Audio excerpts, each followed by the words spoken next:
Hi guys, how you doing? Friday Vinyl Club podcast time again. I've got a special double episode for you. Grab a cup of tea, it's a long one. I had the privilege of speaking to current Amitri drummer Jim McDermott recently. It was a wonderful, warm, funny conversation and it spanned his whole career. He's had an extraordinary career, it's fair to say, and from his very roots, starting with his brother's band, the Kevin McDermott Orchestra.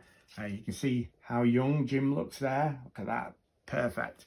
And we plot the course, what his life has brought him from here into bands like Hipsway, working with artists like Gun, Simple Minds, Flea from Red Hot Chili Peppers, and of course, iconically, in front of 1.1 billion people, working with Kylie Minogue.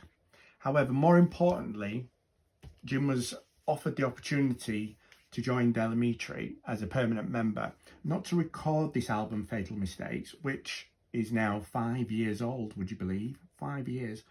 But to tour this album, and Jim's gone on to do around about 200 Amitri shows, and he's a big character now in that Amitri world.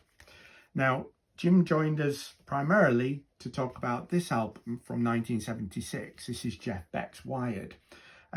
So we get this from a musician's perspective. This was pretty difficult for me to get my head around. This is an instrumental album. I'm a lyrics guy. People who know me know I like the words. So listening to an album full of instrumentals, although it blew my head off, it was quite challenging. But I understand it a lot more after my conversation with Jim and getting his perspective, his thoughts, and why this album means so much to him. Although don't talk to him about the album cover. I like it, but listen to what Jim thinks about it. Jim's Friday Spin is an American singer called Jenny Lewis. I hope you enjoyed this episode. It was fantastic for me to have this conversation and have this opportunity, and thanks again to Jim for taking time to do it. But we'll be back in a couple of weeks with the next episode.